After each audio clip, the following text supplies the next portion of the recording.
power of the dark side. I'm not a baby, I'm a man. I am an anchor man. Is this a kissing book? The way I see it, if you're going to build a time machine into a car, why not do it with some style?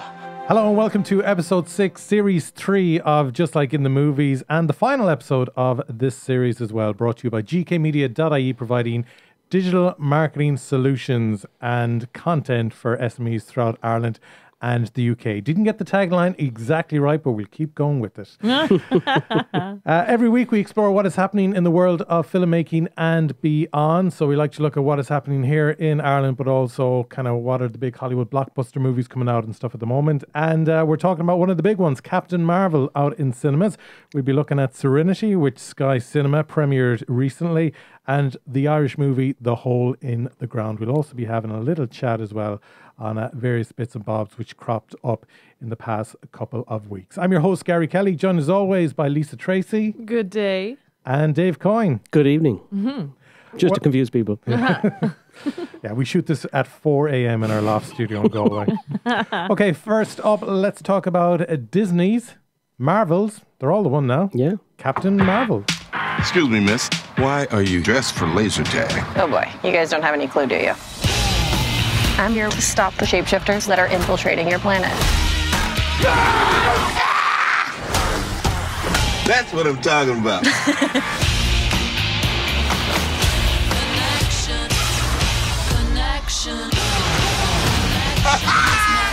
Captain Marvel. You know you're glowing, right?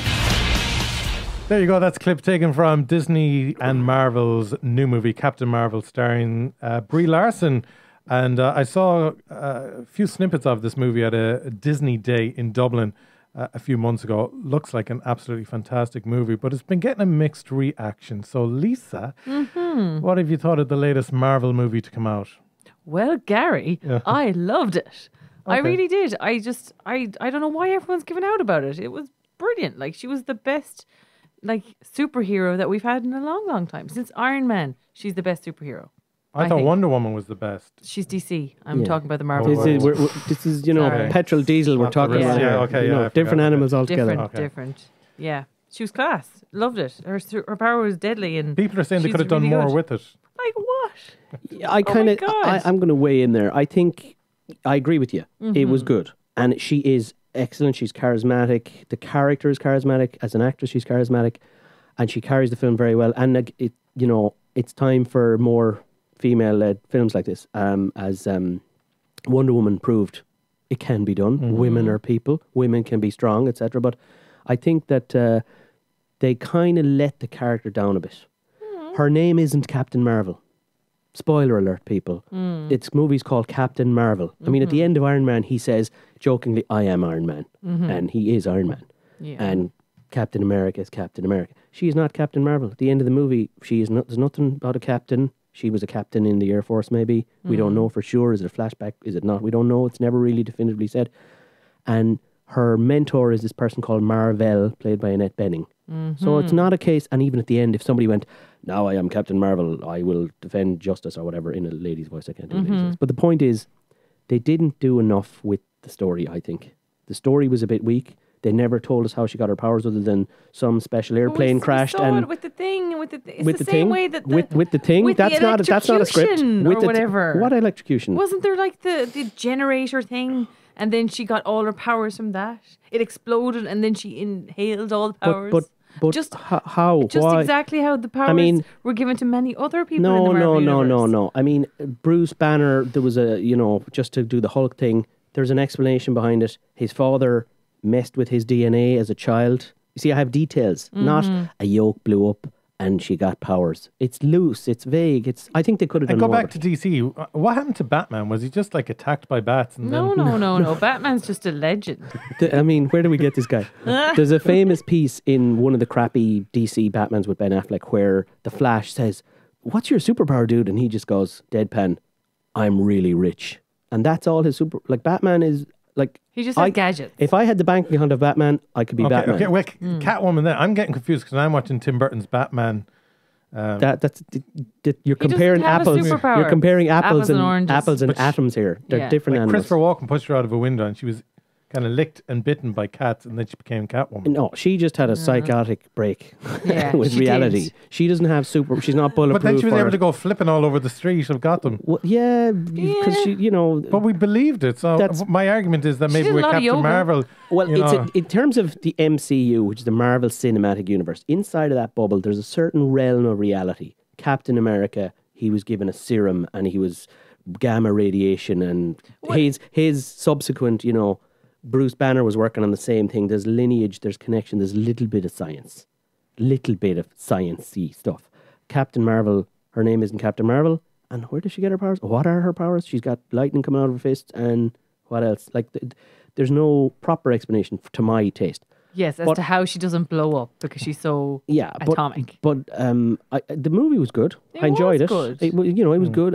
it's set before Iron Man or any of them. It's based in set the in 90s. 95. Great soundtrack.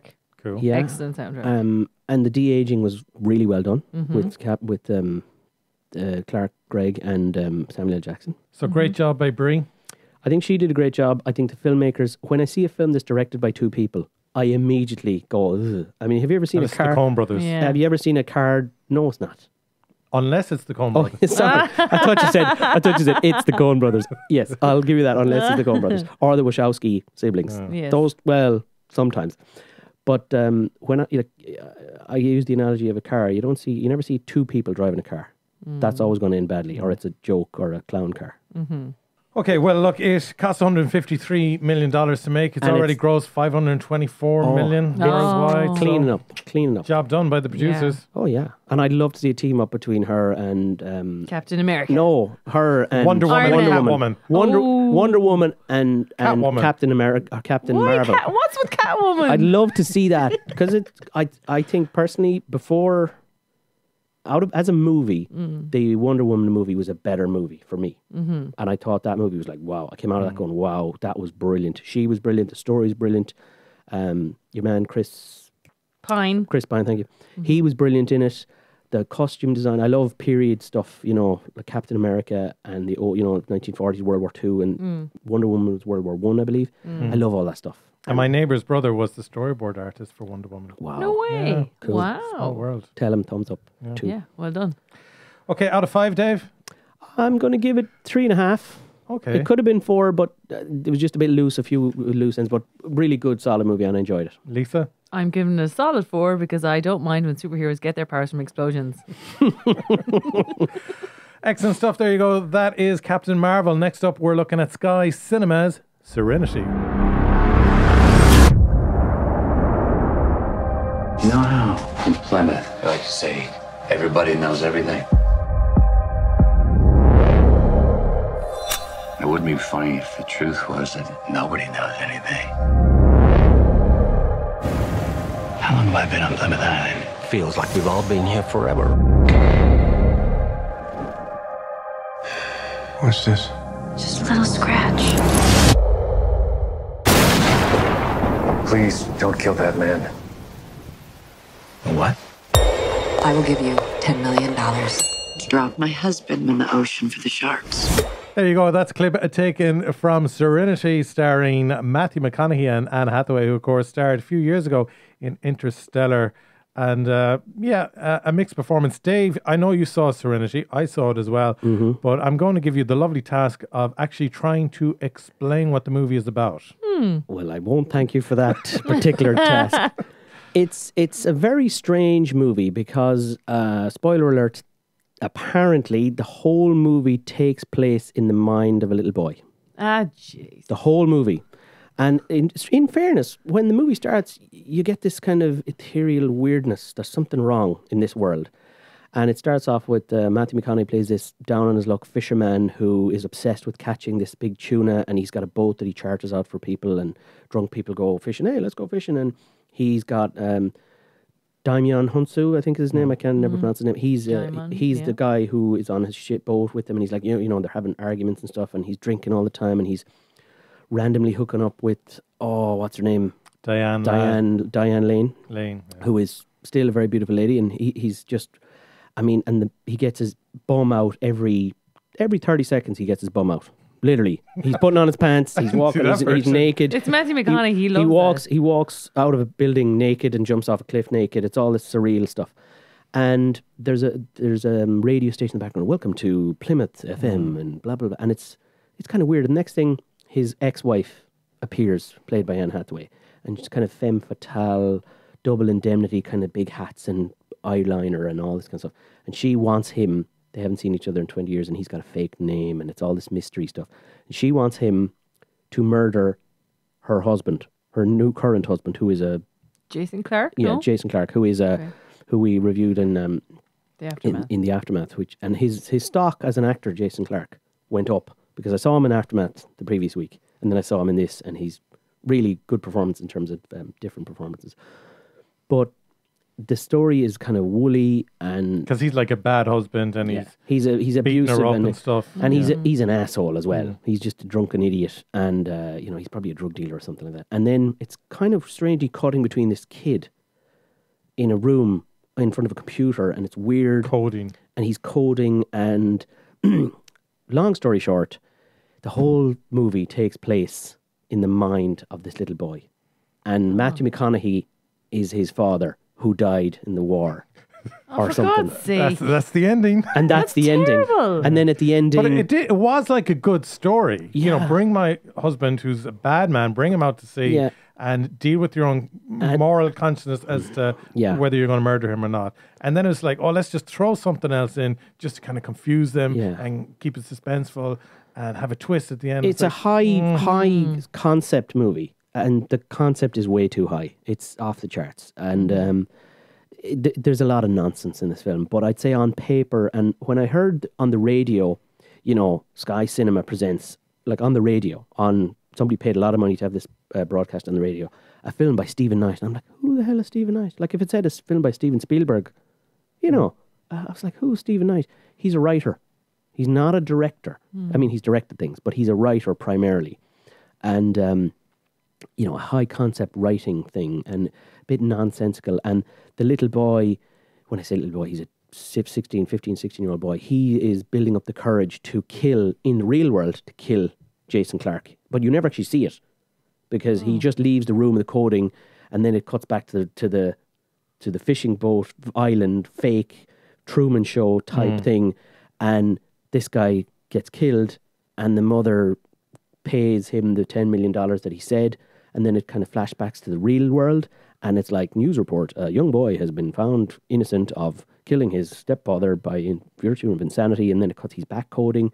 And then his father, Matthew McConaughey, back in the fake world, is suddenly happy. And he's reprogrammed the place. And I've changed the rules. And it's all surreal and nonsensy. And I gotta say, it was not a very good film. It was difficult to watch. I mean, there was moments of, ooh. And then, And if they'd left out, sorry, Gary. No, it's been slated. Oh, sorry, Lisa. Sorry, Gary. Sorry, I thought you were giving me the go. No. Sorry, you go then. You have a question, go on. I have a question. If they had left out all of the surreal kind of coding part. There could have been a story there. It could have been a better story. Yeah, I mean, if you can imagine, if Willy Wonka went up in the glass elevator and then it suddenly cut to a kid writing a code and the whole thing is a fake, and you'd kind of go, what? What's this like? I mean, if you're watching Pixar and it shows you the animators with a wireframe of Woody and they're going frame by frame, that's not what we want to see. No. We want to see a good story with emotion and evisceration and conflict, and it's like, oh, this is all happening in a kid's brain. Yeah. And it's not even... They tried to be clever and it didn't work. Because you could get the performance from Matthew McConaughey of someone dealing with that inner conflict. Huge inner conflict. Some stepfather is just not a good influence on their child. I've been offered 10 million. I need the money. Do I take him out to sea and throw him overboard or what? And it just builded on that. Yeah. And it's just filled with metaphors of, it's very stereotypical, the world that he lives in. And there's a drunk at the bar and he's drinking all the time. There's conflict, building, but it's fake. And then when he actually has the decision to make, you feel it, but then you don't feel it because you're like, okay, this isn't real. It's nonsense. And there's a weird character walking around who is the code and the rules. Yeah. And it's kind of a psychological... It has moments of Shutter Island Oh. But as we know, Shutter Island is really well done. Yeah. And there's a logical sense of this man has a mental illness and he's not thinking straight and he's had a psychotic event in his life which has made him block out, what have you. But this is just nonsense. I'm sorry. Out of 5? 1. Ooh. 1. Okay, 1.5. Yeah, it is 5.2 on IMDb, and I thought it was okay because I expected it to be a lot worse than all the reviews were saying beforehand. But again, they kind of ruined what could have been a decent movie. Yeah, and it made no money. It cost 25 million and it made 5 million. Yeah, it cost 25 million. It's made 11 million. Okay. But it was shot in Mauritius, so at least they got a holiday. Nice. They got a holiday. Okay, next up, we're looking at the Irish movie The Hole in the Ground. There was an old woman who lived in the woods. You know, when I was your age, I moved town once too. 3, 2, 1. Down by the river. Chris, wait! Chris!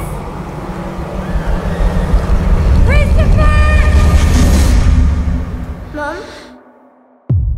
Never run off me like that again, okay? There were 3 loud knocks coming knocking on the door. There's something not right with him lately. 3 loud knocks. I can't put my finger on it, but Down by the I know.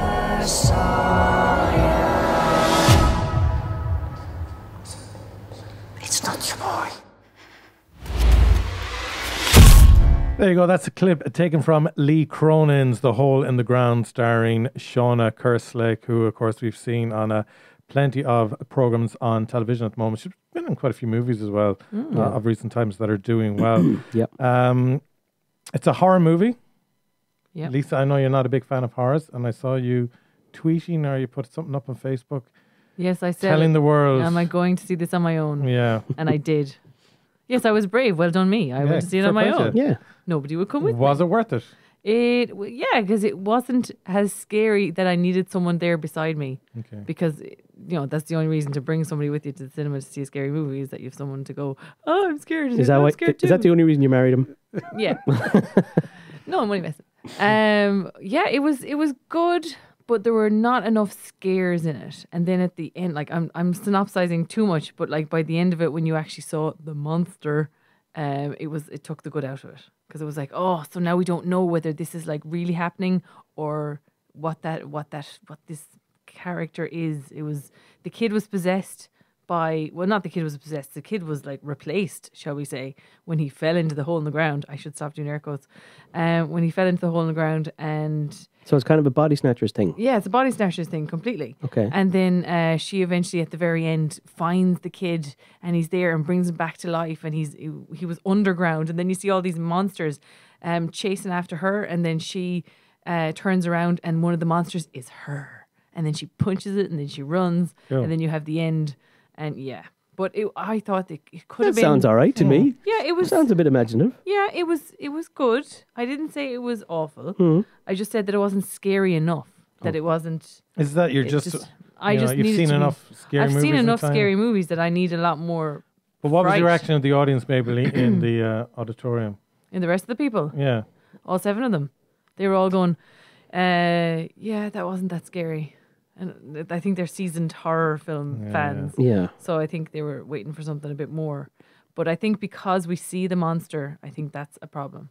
Okay. Because it's like the Hitchcock thing where you have the camera at the bottom of the stairs, you have someone, ascending up the stairs into the darkness, and your mind is really the big we all have our own monsters. monster. And the monster you create in your mind is much more powerful than any monster you can see. That's why Jaws was such a big success, because you're like, all you see, you hear the music and, blah, blah, blah. And we've all seen Jaws and we all know it. But your mind creates the thing. And when people go, I love it when people go, oh, the book was much better. I just say to them, no, the book, it's just your imagination was better than the imagination of the person, or different. Not better, but different. And they imagined it differently to you. You imagined a monster with 10 arms and tentacles, and they imagined a monster with, big teeth or whatever it is, because they're afraid of teeth or whatever it is. So... But also they could have changed the way that the mom, she was like taking pills because she wasn't sleeping or something, and or she was feeling anxious. Yeah, there was a lot of like plot holes because you were like, okay, so you have a gash in your head and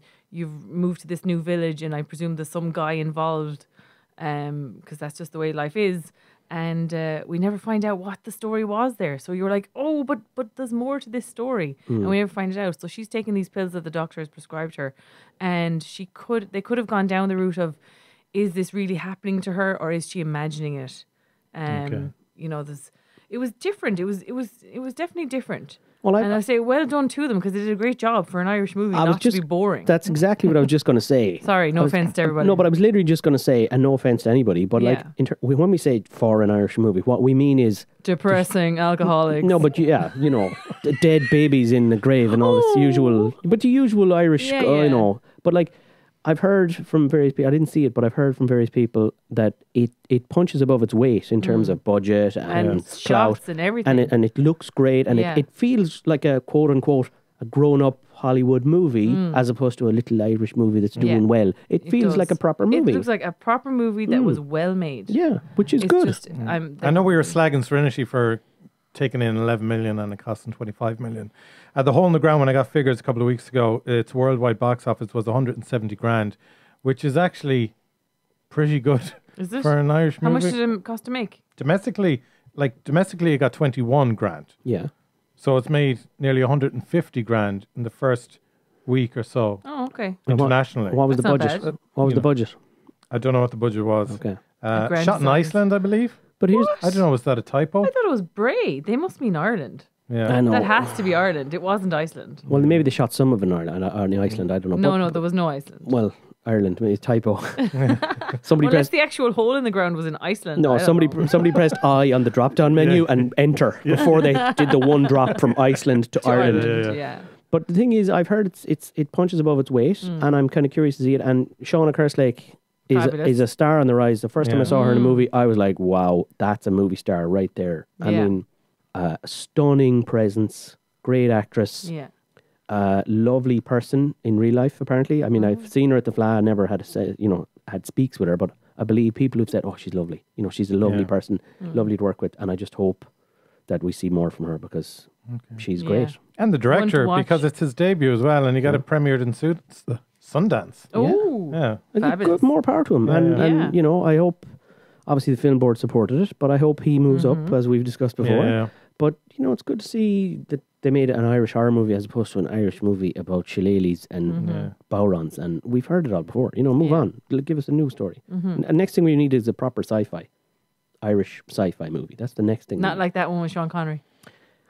Exactly like that one with Sean Connery, which is one of my favourite movies of all time, which is basically The Matrix without the computers. And if anybody's listening and they know what the movie is, there's a competition for you. Competition? What movie are we talking about? And we're not going to say another word. No more words. No more clues. Irish movie with Sean Connery. It's basically The Matrix without computers. Yeah. What's the movie? Gary will give you a prize. Yeah. Check out imdb.com. Okay, excellent. Out of 5, Lisa? I would give it a solid 3.5. Okay, very good. Okay, so well done to the makers of the Irish movie The Hole in the Ground. If it's still in your local cinema, do check it out. As we always say, please do go and support Irish cinema. Yes, hear, hear.